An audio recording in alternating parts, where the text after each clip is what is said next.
Helldivers, we had it so good.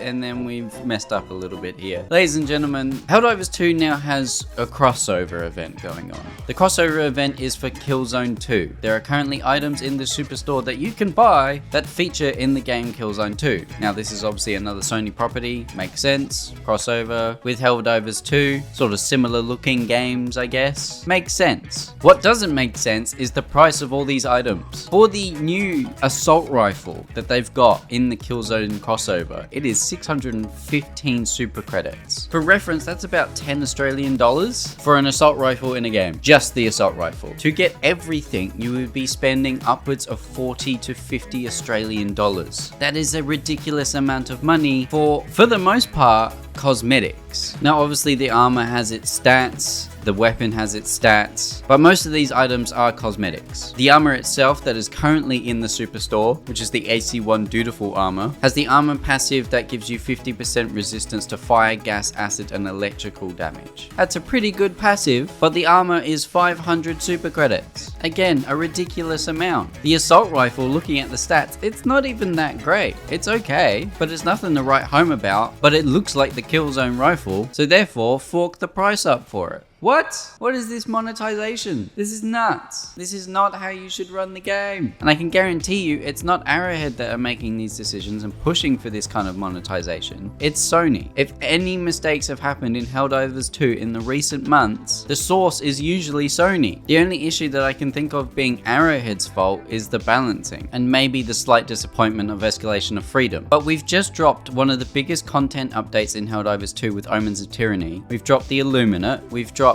several new weapons, armors. We dropped a new war bond, which I'll get into in a bit. I'll talk about the war bonds because it's obviously very similar how this crossover event is happening as opposed to a war bond. And the game is in a really healthy spot, especially over this holiday period. People are probably going to pick up the game because it won 2 game awards. It's been winning other awards at different award ceremonies like the Golden Joysticks, where it took home 4 awards. They've just dropped a big update, influx of players. I would assume the game is doing pretty well financially and has done since day one, and in fact it would have exceeded financial expectations for Sony and Arrowhead. And yet here we are charging over 40 Australian dollars for a Killzone crossover. What the hell? And goddamn, don't pay attention to these item reviews. I bought this for my husband and he loves it. No, he doesn't. I guarantee you he wanted that $40 to go somewhere else, Super Citizen 2. I know these are reviews of jokes. But obviously this is comparable to a war bond, right? If we look at the new Urban Legends war bond, it's 1,000 super credits and you get loads of items. You get 2 armor sets, 3 stratagems, 4 camo patterns for all the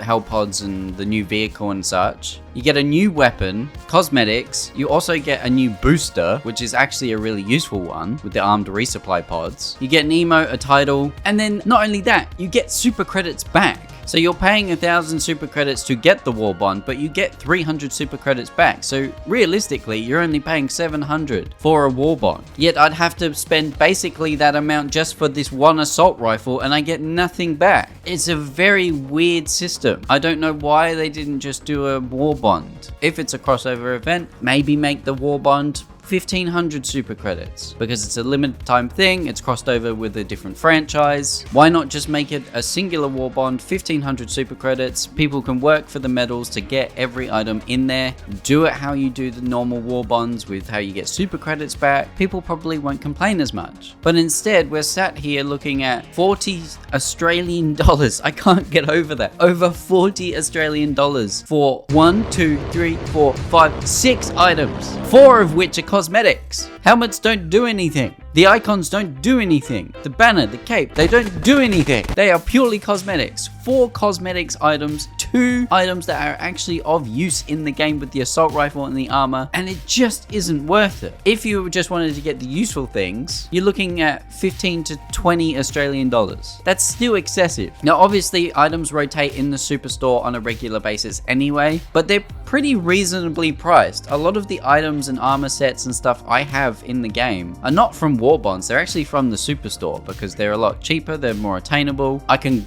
grind out the super credits for those quite easily in the game. I just naturally accumulate super credits. Right now I've got 600. I just bought the new war bond, to be fair, but a lot of that is super credits that I have attained through playing the game, not spending money. If you were to grind out super credits for this, it would definitely take you a lot of time to grind out this amount of super credits for the Killzone crossover. So it is quite clearly at a price point that they want you to spend actual money on it, rather than doing it the natural way through super credits that you attain through missions. And whilst I love that they're doing crossovers, and I actually dig the way the armor looks, the helmet, you know, the rifle, everything looks pretty cool and it fits within the Helldivers theme, I just can't get behind this extortionate pricing for these items in game. People want crossover events, but this is not how we wanted it. And obviously they've stated that they'll only do crossover events if it makes sense. Killzone obviously made sense because it's a Sony IP. Again, it suits the aesthetic of Helldivers. But for this to be the first crossover event and for this to be the price point of it, doesn't give me hope for any future crossover events, to the point where I probably won't ever pick up anything from a crossover event if it's at this price point. This is a huge mistake for Helldivers 2, and it sucks because it came right after a wonderful update. The game is in a really good spot, healthy player counts, and I just hope this doesn't put a bad taste in everyone's mouths to the point where we start dropping off again. Luckily, this doesn't really hinder the gameplay of the game. You can very much ignore this portion of the game. The superstore is completely optional. But if you like getting all the armor sets and the weapons, and you like having limited edition stuff, then you were probably really excited for a crossover event, and this is your first taste of that crossover event. 40 Australian dollars or more to attain all items. Ridiculous. Absolutely ridiculous. I can't believe that this is where we're at, but this is just gaming nowadays. It's very monetized. Battle passes, special events that are just extortionately priced. You think about WoW with its mount skins for $90. It's ridiculous. And it's a huge problem that is across gaming, not just Helldivers 2. Helldivers 2 has just become another victim of the system, and it's unfortunate. But hey ho, I'm still having fun with the game. I hope you guys are too. Let me know in the comments down below what you think of the Killzone crossover event. Do you think it's at a fair price point? Do you not? Do you like the items? Have you actually tried them out? Have any of you attained the assault rifle or the armor? Let me know in the comments down below. Like the video if you enjoyed it. Subscribe for more Helldivers 2 content. Become a member today if you want to support me in another way. You'll get early access videos and live streams. And thank you so much for watching this, and I'll see you guys in the next one. Bye!